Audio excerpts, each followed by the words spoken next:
Quand le gouvernement sera exercé par le Seigneur Jésus, il y aura un changement, pas avant. Là encore, les conditions même dans lesquelles le monde se débat prouvent que son besoin le plus impérieux, c'est que Jésus-Christ soit, lui, le Seigneur de tous. Mais c'est nous-mêmes aussi, personnellement, qui en avons besoin.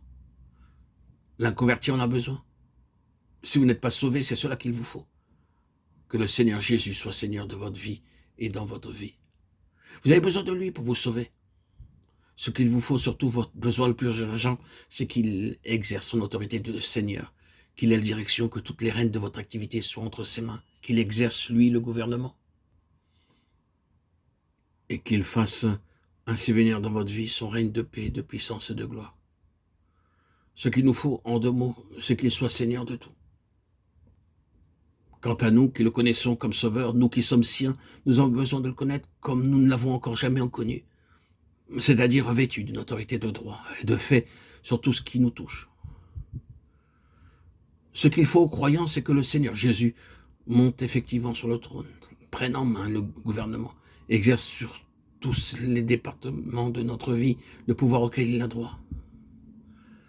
Notre pensée, notre imagination, notre intelligence doivent plier sous sa direction et se soumettre de bon gré à son empire.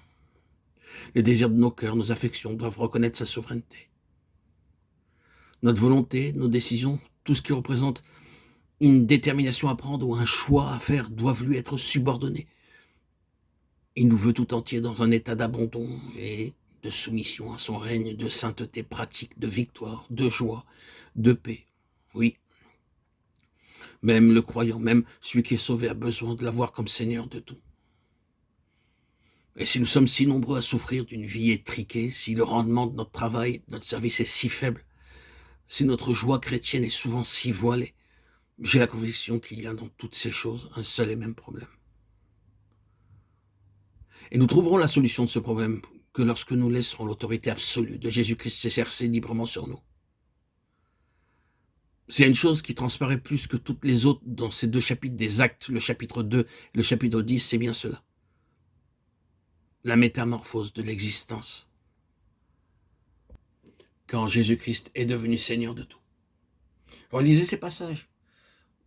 Dans ces 2 occasions, la venue du Saint-Esprit, sa prise de possession des hommes qui se trouvaient là n'était pas, après tout, que ce grand fait céleste, l'autorité de droit. La seigneurie de Jésus-Christ, trouvant subitement sa contrepartie par le Saint-Esprit, dans la vie de ceux qui avaient cru. La plénitude de l'Esprit n'a pas d'autre sens. En d'autres termes, une vie remplie du Saint-Esprit est une vie qui fait rayonner autour d'elle l'autorité et la souveraineté de Jésus-Christ.